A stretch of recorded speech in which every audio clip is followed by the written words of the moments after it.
bodaboda abatwaleko abadde babiri naye nga yalina ennyondo lwa bodaboda agenza okutunula emabega nga agaludde ennyondo abe nga amukuba era ne bamukwata ekyaguddewo kyekyo bamwogezera naye nga tamanyiddwa wali ava. Ababbi babadde bamaze ebbanga ng'abamu embeera eno ebadde ebeerawo wano okutta ababbi nga bwe bati nabo tebatusaasira era nange ndi muvuzi wa bodaboda naye bakuba ennyondo era nga batakusaasira naye wekiba kigudde mu kitundu nga abatuuze abakedde ku makyokkakala b'emirimu gyabwe be baalabye omuvubuka ono ng'ayokyeddwa nga n'abasinga bategeezezza nti obubbi bwa bodaboda buzzeemu ku luguudo lwa Kasenyi nga n'olwekyo abavuzi ba bodaboda balina okwetegereza ennyo abantu be batwala naddala mbudde obw'ekiro. Tugenda ku poliisi n'olipooti nga bakubye ennyondo piki yaffe ne zibula bwe zityo baga bazitembera mu bisenyi kubanga nali nkulira Masaka nenvaayo nga piki zange bazitutte piki nga 2 naye ng'era abantu bano nga bw'otuuka ku poliisi n'olipotinga poliisi egamba kimu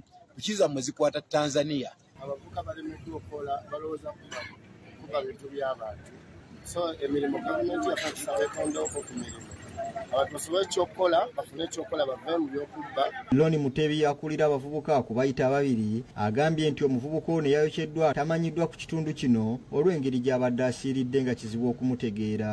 Naye nga olw'omukaaga lwa wiiki ewedde waliwo omuvubuka waffe gwe baakuba ennyondo gwe bayita Seewa abadde avuga bodaboda ku lw'eggaluga era baamukubira ku luguudo ono olw'e Kasenyi so baamuziisa olunaku lwaggulo. So ebigende obumenyi bw'amateeka bw'okuba pikipiki kati buzzeemu bannanga bavuga bodaboda mwegendeza abantu be mutwala n'essaawa. Oluvannyuma poliisi ezze n'eggyawo omulambo gw'omuvubuka okutandika okunoonyereza. Phoebe Nabagereka yakusakidde eggulire lino ku lwa Bukedde TV.